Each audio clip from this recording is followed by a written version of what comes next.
All right. Well, welcome everyone. My name is Elizabeth People. I am here with, excuse me, Love Our Youth for today's session. So we're going to go ahead and jump right in.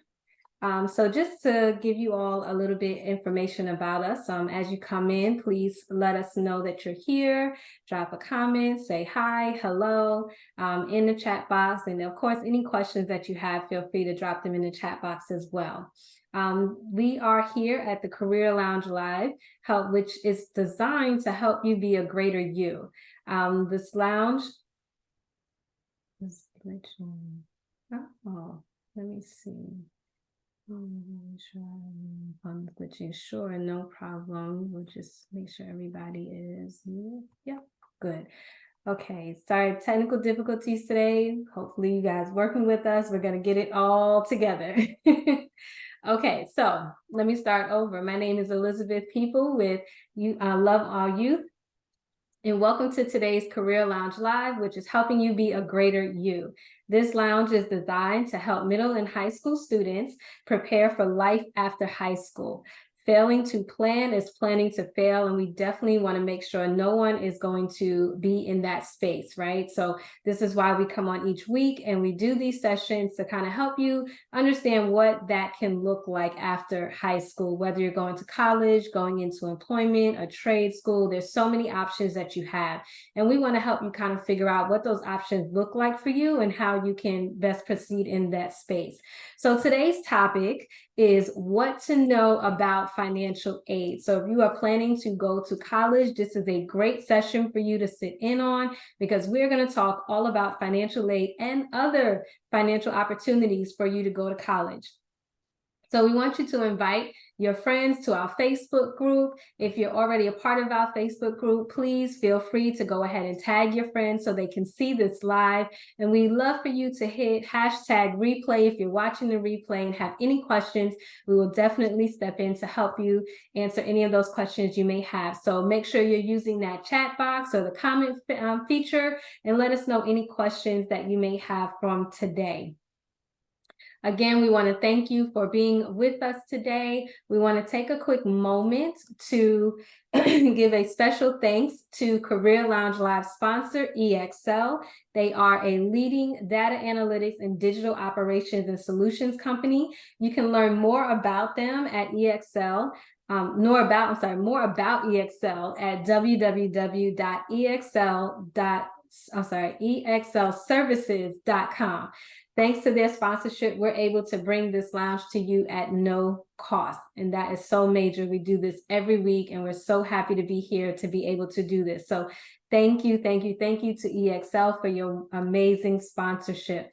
So again, to those that are just joining, we would love for you to come in, join us in the Facebook group, tag a friend. If you're watching the replay, please feel free to hit hashtag replay. So a little bit about Love Our Youth. We are a 501c3 nonprofit organization providing programs for youth throughout Central Florida. Our mission is to encourage youth to embrace self-worth and value life's lessons in order to maximize their potential. Today, we understand that decisions can be made by applying a process, and that learning this process is critical to making all important decisions in life, including those about career choices. So today we're going to discuss the topic again about financial aid. So I definitely want you all to tune in and make sure you have your pens and paper ready so that you can take notes, because we want to make sure that you're successful in this space when it comes to getting money or funding for college. But before we kick off today's topic, we would love for you to come and learn more about our speakers for today. So we're going to introduce our speakers. We have Anish and Vihab. I think I said it correctly. Vihab. That we're going to ask them to come off mute and tell us a little bit about their careers, and kind of how they got to where they are today. So take it away. We can start with Anish. Sure. So firstly, hello to everybody who's joined us today. I am Anish. I am an assistant vice president with EXL here in New York City. I manage consulting projects for EXL with banks and financial institutions. Specifically, I help them in identifying and mitigating financial risks. So I have about 7 years of experience in this industry, and my current client is a private equity firm building financial investments and a portfolio of those, which I help them manage and build analytical capabilities to drive better investment outcomes. So I've had a long history with education and financial aid as well. So I hold about 3 educational degrees already. I have an engineering degree and 2 MBA degrees. And I'm in fact pursuing a 4th degree as I continue to work along with uh, supporting my academic ambitions. So I'd love to talk through my journey with academics and financial aid as we progress through the session. And I'd also like to thank Elizabeth and Love Youth for conducting these sessions. I think they're a great resource for youth. And I wish I had resources like this when I was also struggling with doubts and uncertainties about how to fund the education that I always aspired for. So thanks a lot. You're welcome, and I definitely agree. So a lot of the information that we provide each week to the students, definitely even I look at and I'm like, wow, I did not know that then, and if I had that information then, where would I be now, and I think we're good where we are, but as time progresses, we see so does certain information that we need to know. And so we love bringing a fresh perspective of these spaces that our students can be in and having the information and knowledge to help them move forward in their space. So thank you so much for that. Let's see. Oh, Oh, can you guys hear can me you guys okay? hear me okay? Yeah, we can hear you all right. All right. Okay. I'll pass it I'll on pass to it. you. Thank you, Elizabeth. Hi, everyone. I am Vaibhav Sharma, and I am also based out of New York City. Professionally, I have been with EXL for 2.5 years now, and I am working as a project manager. I basically help my client save running costs. So basically, wherever there's an opportunity of saving money, um, we help them by reducing the running cost by analyzing their data. Uh, Overall, in analytics, I have been in this domain for almost 6 years. And in between, I was also able to achieve my master's degree from Chicago. My home country is India, and I moved to United States in 2017 fall, and I have been here ever since. So hopefully, I would also be able to give some pointers as to where and how you can either save money or just make sure that you can make some to support your education. And also a big shout out to Elizabeth and Lava Youth for the great work they're doing. Over to you, Elizabeth. Thank you so much. Really appreciate that. So with that, welcome our facilitators. We're going to go ahead and jump into our presentation today so that we can get this information going. So if you guys will bear with me, we're going to go ahead and share the slide presentation and definitely get started for today. So as we get started today, as we discussed, our topic is what to know about financial aid. And financial aid is very important if you are thinking about going into higher education after high school. And this is a way that you can all find out about what type of money is available to assist you in the process. I would love to say that college is cheap, but it is not. And the price is continuing to rise as inflation and just our economy as a whole. So we definitely want to make sure that you understand some of the spaces that you can be in when it comes to getting financial aid for school. So our lesson objectives for today, we're going to start with understanding what is financial aid. Like, what does it do, etc. And then we're going to learn different types of financial aid and what they are. And then, of course, explore tips about loans. So these are all different ways that you can gain funding when it comes to going into higher education. And it's very important that you know what each type of funding is, what it does and how it works for you, right? So each family, each situation is going to be different. So this is why we make sure we tell you about all of the options that are available to you, and not just focus on one option and think that this is all that you have. So financial aid, the actual definition of financial aid is college funding that doesn't come from family earnings or personal savings, right? So this is outside or third-party funding, if you will, right? That you can get in order to go through school. And this comes up in the way of grants. We have work-study programs, there's scholarships, and there's loans. And so where does financial aid come from? Largest source of financial aid is our federal government, right? They help us fund our education, which is amazing, but there's also state and school and private sources that are available for funding for college. And so as we dig into some of these spaces a little bit deeper, for all of those watching, I would love for you, make sure you have your pens and paper ready. I want you to take down some notes of some really great information on how to understand how each one of these spaces work and how you can best utilize them for your college experience. Okay, so first we're going to start with grants. So grants are a source of financial aid that generally does not have to be repaid, right? So let's remember that grants generally do not have to be repaid. And that's important to know because there's a lot of parts of financial aid that do have to be repaid, and you get student loans, etc., which we'll get into a little bit later on. But some spaces where you can find grants that generally do not have to be repaid is from your federal government, your state that you actually live in. There's always a state level of funding that you can look into, and then the college or career school that you're looking at going to. And then of course, there's always private or nonprofit organizations. And so there are some spaces out here that will provide funding for schools. Don't have to be repaid, but they do come with some eligibility criteria, etc. So make sure you are researching these areas very thoroughly to ensure that you fit the criteria for these types of grants. There's also your federal Pell Grant. This is awarded to undergraduate students who display exceptional financial need and have not earned a bachelor's degree, graduate, or professional degree. So generally this is first time going to any type of higher education institution, will put you in a place where you may qualify for a federal Pell Grant. This does not have to be repaid. You do apply through FAFSA, okay, or FAFSA. I always forget how to pronounce it, but FAFSA. You'll be very familiar with it as you go through high school. The maximum in the 2022-2023 school year was $6,495, and it usually goes up about $100 every year.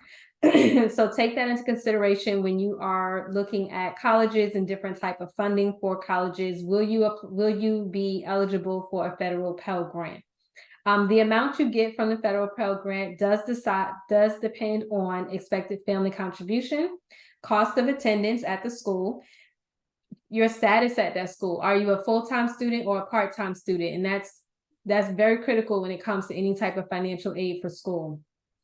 And of course, your plans to attend school for a full academic year or less, right? So there's some planning that we have to do before we start looking into these grants. And it's important that you know what type of student you're going to be and how that fits with the grants that are being provided to you. As I went through the college experience, unfortunately, I did not get a Pell Grant.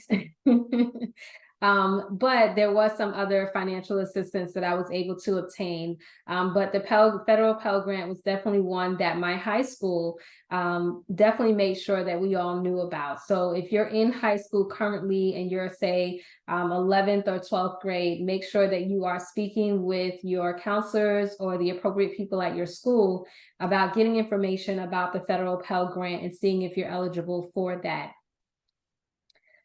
So moving into a work-study space. Work-study provides part-time jobs for students with financial need, allowing them to earn money to help pay for education expenses. This is awarded, you can be awarded work-study. Being awarded work-study does not guarantee you a job. So that's very important to know. Like you can get the award, but you still have to find placement, right? Some schools may make you apply and interview like any other job. And to be honest, that's really good for real world experience, so to speak, but you're doing it on a college level. So you kind of get an introduction to what that looks like when it's time to interview and go for a job. Jobs can be on or off campus. You can also receive funds from in the form of a paycheck, right? So now you're getting paid for this work that you're doing. Your hours cannot exceed the total federal work study award. And this is very important. They will give you a set amount of hours that you can work under work study. And you have to stay within that to maintain your eligibility for it.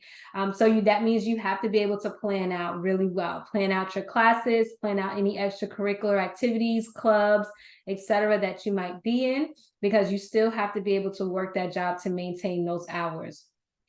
Understand that your job may vary. It may be tutoring one semester, you may be doing fitness center another, or research lab. So there's different spaces that you can do work study in. Of course, you're able to give a preference, but more than not, schools are going to place you where they have a need. So if you're thinking about work study and working your way through college, this is a great way to do it. I know I myself, I did my own version of work study. I just worked a regular job. And I was able to actually take classes in the evening. And it wasn't really under work study. I was a full-time student, but I also was a full-time employee at the time. And that was how I went through my undergrad at college. And so there's different ways that you can do it. The way that it worked for me was, as I was going through my undergrad at college and working full-time, my job actually paid for me to go to school. And so I had no student loans for my undergrad because I was able to get a job working for a government entity that paid for schooling. So there's different ways that you can look at work study. And that's why I say I kind of created my own work study, but didn't necessarily do it through the school. So there's different ways to be able to do it, but I would love to ask our speakers, were you guys, as you guys were going through your college years, did you work and go to school at the same time? And if so, how did you find the balance for that?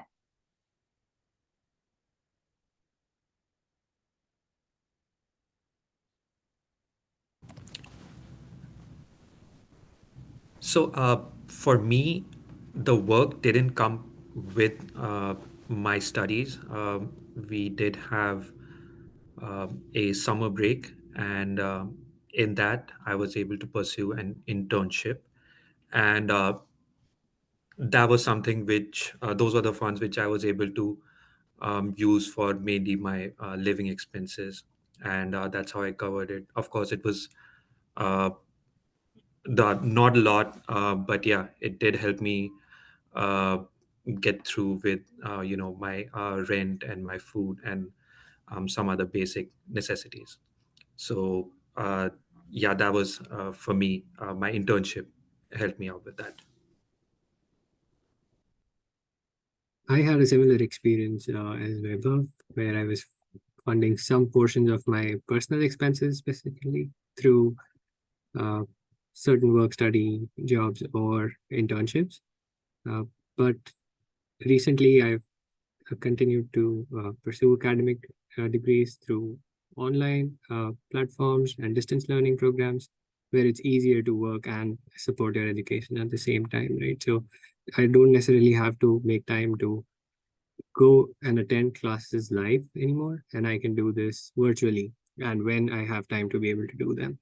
So definitely distance learning has been a key component of my ongoing education, which I've been able to support very easily while working a full-time job at the same time. Awesome. I love it. So for our students that are listening, you kind of get to see how, balancing the full-time work and balancing full-time school and when it works for you is something to think about. For myself, I went straight through school, so I didn't take off summers. I was that student that was like, I want it done over and fast. But I also, because I worked every single day, I worked a 9 to 5, that allowed me to balance and also be able to pay for some classes and supplement what financial aid was not able to give me at that time. And so, there's different ways that you can work out a work-study program versus working an actual job and going to college at the same time. But the biggest part of this, I think, is planning and knowing your time, like managing your time to be able to say, I have enough time to do all of these things, and then spacing them out, whether it's, okay, when I'm in the school semester, I'm focused on school, and then during the summer, I can do other things. Or if you're like myself and you're like, well, I'm just going to go all year round, so I'm going to do it all at one time and get it done and over with. But I think the crucial thing to take away from this is the planning of it and knowing what you yourself, being aware of how much you can take onto your plate at one time when it comes to being in school and supplementing some of those funds. So scholarships are major when it comes to going to college. We hear a lot about scholarships. There's a lot of scholarships that are out and available. So I'm going to start off by saying, please, please, please research scholarships. If you have, visit your counselors at your schools, have them sit down with you and go through different scholarships, find scholarships that you're eligible for, that you meet the criteria for, and start applying. So scholarships are gifts that don't need to be repaid, right? So this is that another space where you can receive funding for school that doesn't have to be repaid. And scholarships can come from different sources, right? So we can have your schools that do scholarships, employers, individuals sometimes give scholarships, private companies, nonprofits are big on scholarships. So if you are not affiliated or don't know any nonprofits, start searching them now, because oftentimes they do give scholarships to students going to college. Different communities, religious groups, professional and social organizations as well give scholarships. Some of the things about scholarships is there's going to be a criteria that you have to be eligible for. So you have to meet the standards for the scholarship. And normally there's some type of essay, application and/or essay that goes along with the scholarships. Some will integrate also interviews depending on the type of scholarship and the amount of money that they may be giving. But don't just think one scholarship, think multiple. Okay, so when you're ready to sit down and do scholarships, have a list of the different scholarships that you want to apply for. Each scholarship will do something different and provide something different. You may have a scholarship that may cover tuition. You may have a scholarship that only wants to cover books. You may have a scholarship that wants to cover room and board. And so plan out how all these scholarships can possibly work together to cover as much of your schooling fees as possible, and then supplement it with something else. So types of available scholarships, let's jump into that really quick. So there's merit-based scholarships, which meeting or exceeding certain standards. There's financial need type of scholarships, where it can be based off your home income. It can be based off of different things that are financial in nature, right? It can be geared towards groups. Are you a woman? Are you a graduate student? Is there a specific major that you're going for? What your parents' work is? I know if you are the youth of a veteran, there's all types of scholarships in the veteran space as well, and aid for schooling in the veteran space as well. So it's not listed here, but I did want to list that for you all. Scholarship amounts may vary depending on the type, and it can go from a few $100s to covering the whole tuition. So again, this is managing your time to see what you're available for. This is managing the different types of scholarships that may be available, that you may be eligible for, that are available to you. But that also comes with managing the dollar amount. Okay, so you may be able to get one scholarship that covers everything, or you may have to have 10 or 12 different scholarships to cover everything. And so that's also a part of the planning phase, and looking at what is it that these scholarships are offering that allow that you meet the criteria for, and and that if you receive that scholarship, how does it affect, moving forward? Something else to think about scholarships is the scholarship 1 year or multiple years? If it's a scholarship that's 1 year, just know you have to do all of this over again. If the scholarship is multiple years, then that's a little different. Once you get in and you get the scholarship, they'll award you each year. You just have to make sure that you are meeting the criteria that they have set out for you every single year. And that may be maintaining a certain GPA level. Usually that's what it is, maintaining a certain GPA level, working in a specific area, or maintaining the major in college that you went in with. So there's different requirements that are there that scholarships will have for you. But again, the planning process is going to be the biggest part of the scholarships. So to any of our speakers, do you have anything you would like to add when it comes to scholarships before we get into loans?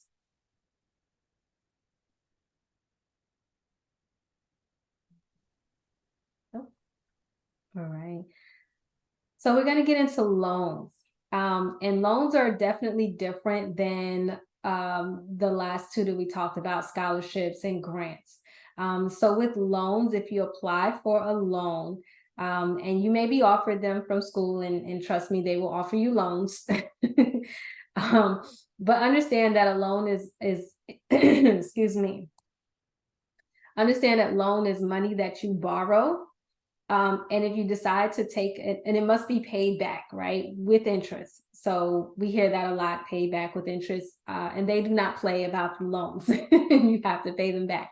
If you decide to take out a loan, please make sure that you understand who is making the loan and the terms and conditions of the loan.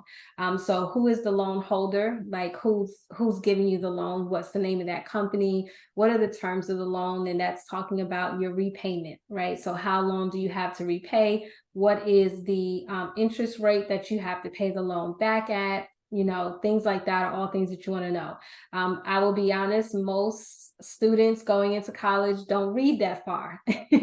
They see the number that they can get and they sign the loan and the money hits the account and their classes are paid for. I want to encourage you, and again, this comes from my legal background, I want to encourage you to please read the terms and conditions of your loan. And if you don't understand it, you can definitely contact someone at the company and have them explain it to you. But you want to understand the terms and conditions, because when it comes to things like we go through now, where there's like loan repayments and you can get your loan taken off your loan forgiven. A lot of people were not able to get their loans forgiven because the terms and conditions of their loan didn't allow it. And so you want to be cautious about and understand, not cautious, but you want to understand the terms and conditions of your loan so that you know how you can repay it back and what things can happen with it. Student loans can come from the federal government. They can come from a private source, such as a bank or financial institution. And they can also come from other organizations, right? So that's a few different ways that you can get loans. So that's why it's important to understand who's making the loan. Is it the federal government? Is it a private source? And if it's a private source or financial institution, you want to make sure you're keeping track of that loan, because at any point in time, that loan can be sold. Okay, and this is part of those terms and conditions that you want to make sure you're reading. If your loan is sold, you want to know who it's sold to, because then that's the new person that you now have to pay. Okay, so you want to make sure you're keeping up with that information. Loans made by the federal government are called federal student loans. And they usually have more benefits than loans from a bank or other private sources. So this again comes in where we want to research those loans and make sure we understand the different types of loans and what they do. So some federal student loan types: you can have a direct subsidized loan. You can have a direct unsubsidized loan. You can have a direct plus loan or a direct consolidation loan. These loans can get really complex. So like I said, make sure you have good communication with your counselors at your school. If you have a financial aid person at your school, sit down with them and have them explain to you the difference between these 4 types of federal loans, because it's important that you know what type of loan you're getting so that you know what the repayments and or requirements are for you to maintain these loans. And just so you know, these loans are different, a little different than if you're getting a like a personal loan. This is not like a personal loan. So you can get like a personal loan from a bank or something like that, but that's not these. These are not personal loans. We're talking about federal loans, private sources, loans that you're getting from a third party are what we're talking about. Not that you go to the bank and take out a personal loan for yourself, although some people do that. So there's that. So that's what we talk about with our loans. We do have different tips for student loans. And as we go through this, I'm also going to bring in some of our facilitators and see if they have any other tips for loans. And it can be loans in general, because most of the student loans work a little bit the same as regular loans do in the world. But some of the tips that we have for you is borrow only what you need. And from personal experience, I'm heavy on the borrow only what you need. They will tell you that you're eligible for $25,000 in student loans. But however, you really only need, say, $9,000. Please only take what you need. And you may say, well, I need all 25 because I need this or I need that. I've seen people take more money than they needed to. And in the end, you have to remember every loan comes with an interest rate. And so even though the loan may have been $25,000 when you got it, by the time you pay it off, it could be almost, it can be almost double that.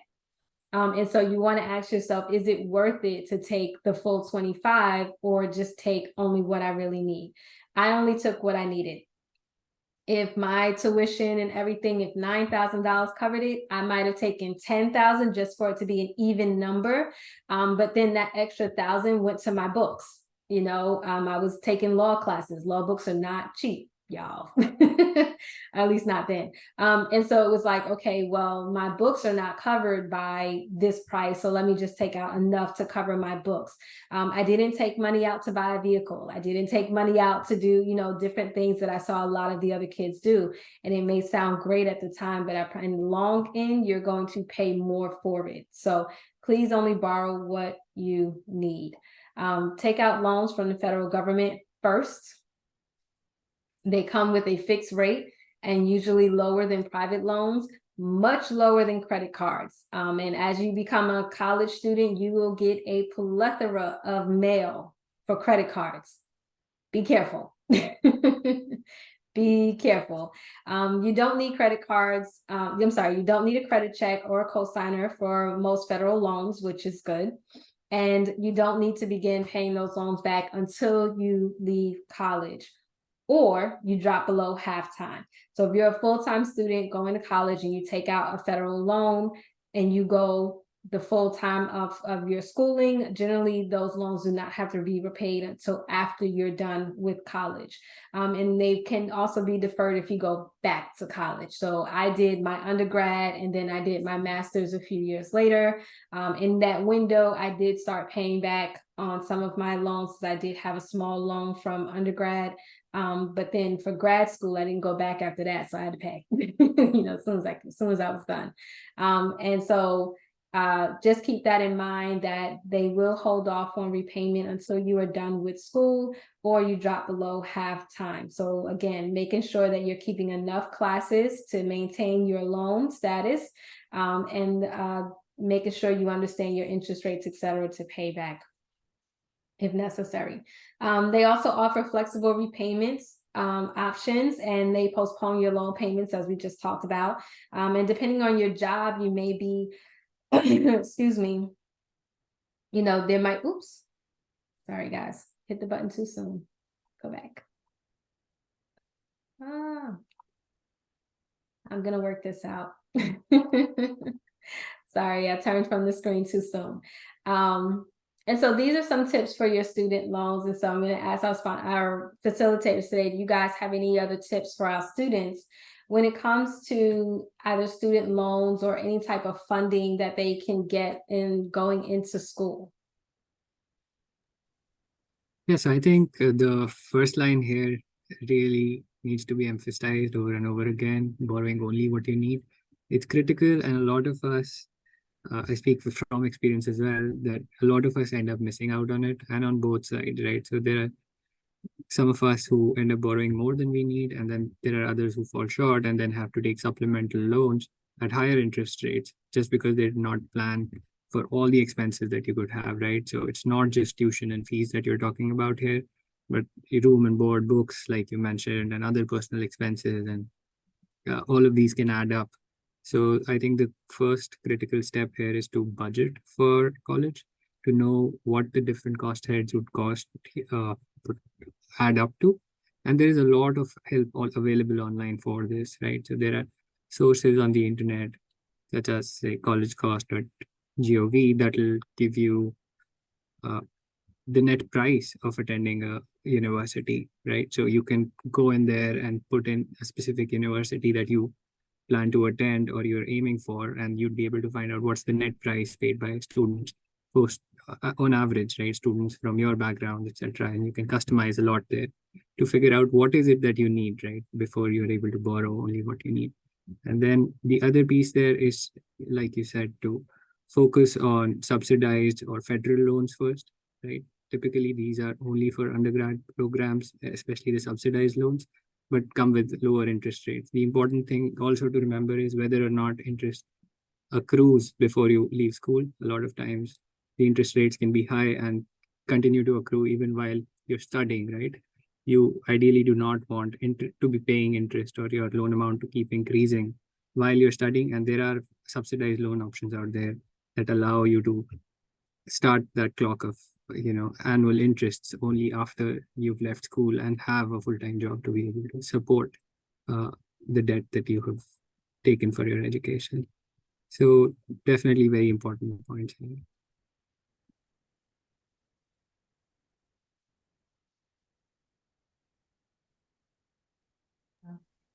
Definitely agree. I was going to excuse me, include also when you're budgeting for your loans or even thinking about what you're going to school for. You mentioned getting out of school and going into employment and being able to support paying back that loan. And I think that's not a piece we want to gloss over. You have to take that in consideration. How are you going to pay this loan back? And I want you all to explore, if you're going into college, what is your major? Like, what is your degree going to be in? And look at the pay scale for that, that field, and where you may want to be in that field, because potentially that could be what you're making when you exit college, on an entry level, etc. And this will help you understand that first line, borrow what you need. Because if the employment space that you're going into, if you're borrowing $90,000, and again, I'm not saying you're going to pay $90,000 back in the first year, that's not what they asked for, but understanding, will you have the capability of paying back that money with the career field that you're looking to go into? And I think it's important to look at both sides of that, with making sure that you'll be able to do it. I went to school and I was going into law. That's what I went to undergrad for. And at that time, as a lawyer, you made a lot of money. What I found out when I started working in the field itself, is that they don't start off as high as you think. And so, there were lawyers that I was working with that had been lawyers for years, 10, 15, 20 years, and were just getting to the point where they were able to pay off their student loans. And so take into account that your loans, you're going to be paying for them for a few years after your schooling. And how long you pay for them may be determined by the field of work that you go into afterwards. So just something to think about, that your comment made me think about, looking at what is the potential earning of the field that you're going into once you get out of college. And that may also help you with understanding, borrowing that only what you need process. But yes, thank you for that feedback. Do you have any other feedback or any questions? If we have anyone with any questions, you feel free to come off mute and ask your questions. We'll definitely get those answered for you, or you can drop your questions in the chat for today. And between myself and the facilitators, we can definitely answer any of those questions for you. All right, let me just check the chat feature before we go into our next section. Okay. So as always, as we come to the end of our slide presentation, we always want to encourage our students to go off and be great. Take the information that we have provided you with today, and it may have sounded like a lot of information to take in at one time, talking about financial aid, grants, loans, federal aid. So there's so many different options that you can go into when it comes to gaining funding for your college years, right? And I think some of the key takeaways is planning, budgeting, and being self-aware of how much you're willing to take onto your plate, all at one time. As evidenced by all of us here, the speakers for today, we all kind of did it a different way, but we did it in a way that worked for us at the time. Excuse me, so that we could manage our time, manage our work, manage our finances, and be able to succeed in the space that we were in. So we want to encourage you all to go off and be great. Take this information that we've given. If you follow us weekly, every Tuesday, we talked about various topics that always lead into the next topic. And so even when we're talking about financial aid, I'll bring up I think it was last week, we talked about the different types of colleges you could go to, 2-year college, 4-year college, etc. When you're budgeting and looking at financial aid, even that is something to consider. Going to a public college as opposed to a private college, the pricing is going to be different on each school. So these are things to all think about and include in your planning when you're looking at, okay, what college do I want to go to? What field of study do I want to go into? How much is this going to cost me? And where can I get some assistance? Right? So all of these questions you're asking, and if you followed us through this program, we kind of help you answer some of those questions. So if you haven't seen any of our videos from before, please, on our Facebook page, we have them all there. Love Our Youth Facebook page, or you can go to our YouTube channel and see them there as well. But ask us questions. We're here to help you all kind of move through this space. And so as we bring today's session to a close, I'm going to stop sharing the presentation and bring our speakers back.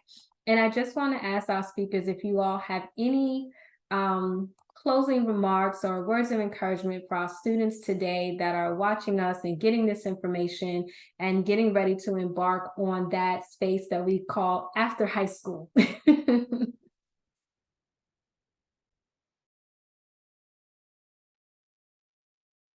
Yeah, well, I think I'd just like to wish everybody all the best. They're here, they're paying attention, and they're thinking carefully about how they would be able to fund college. It definitely shows their interest in growth and a career. So they're ready to take those next steps, transitioning from high school to college. And I wish them all the best with that journey. There are resources out there to help you, grants, financial aid. We covered a bunch of those. And it can get overwhelming. It's not a painless process, but it's ultimately rewarding. So put in the time and effort to learn about these programs, and you'll be able to get the funds and the resources that you deserve. All the best.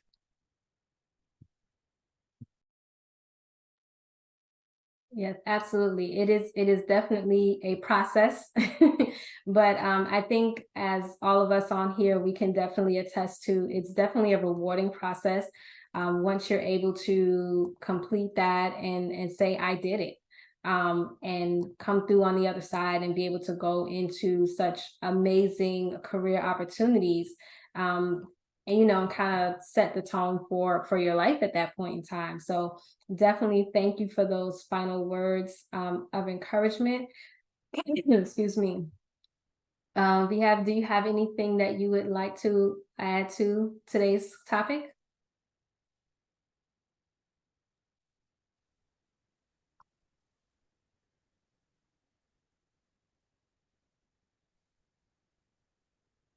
Oh, we can't hear you. Sorry about that. Yeah. Okay. Yeah, so given that the students are here, of course, they are looking forward to the next part of their journey after high school.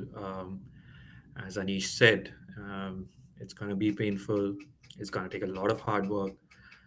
But trust me, it's not going to come immediately. But when it comes eventually, you'll be sitting and realizing, yes, it was all worth it. So, all the best. Anything you need, most of the things, resources are available uh, on your fingertips.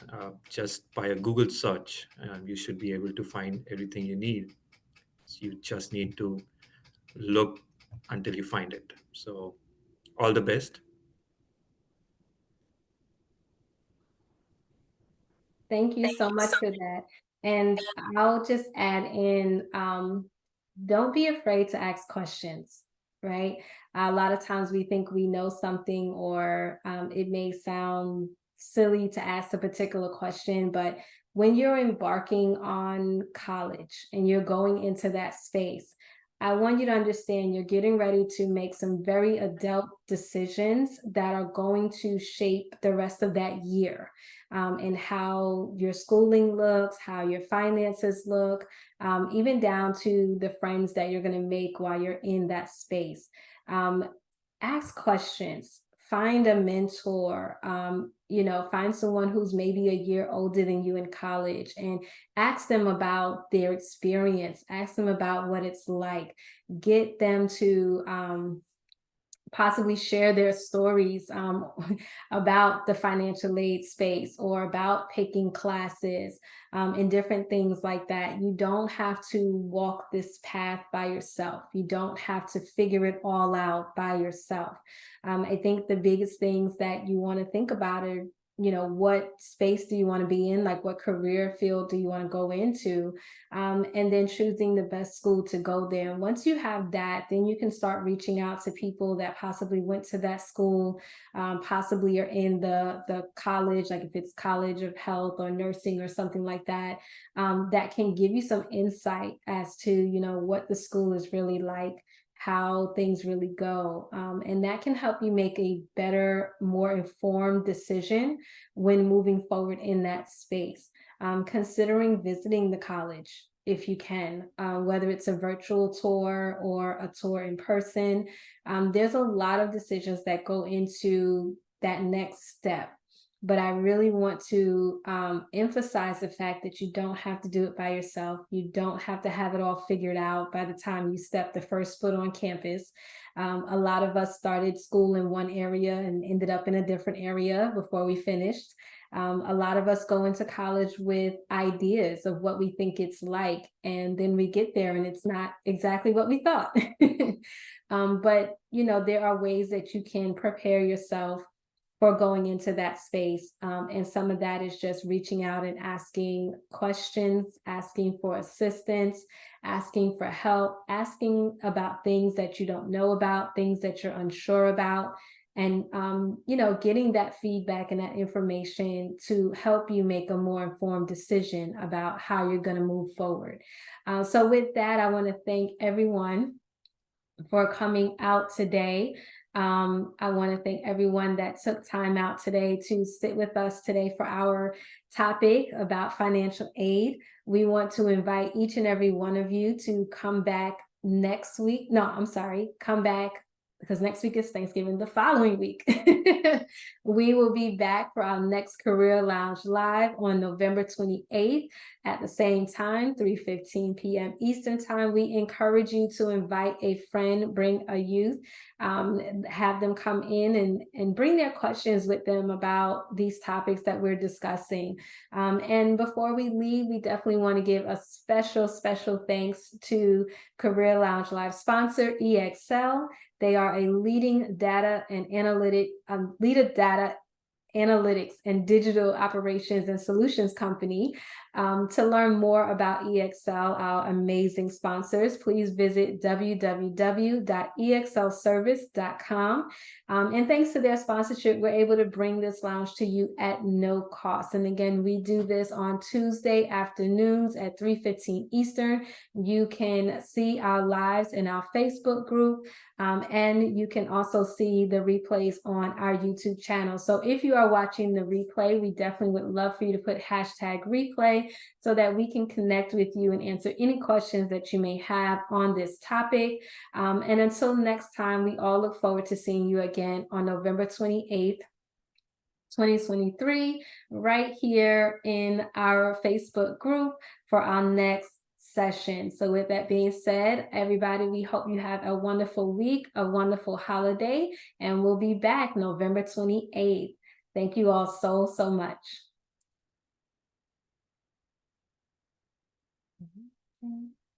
All right, our live stream has ended. We are good for today. Does anybody have any extra questions they would like to ask or bring in? No questions from my end. All right.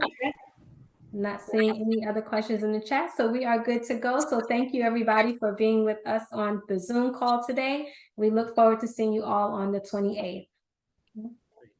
Thank you, Elizabeth. All the best. You too. Bye.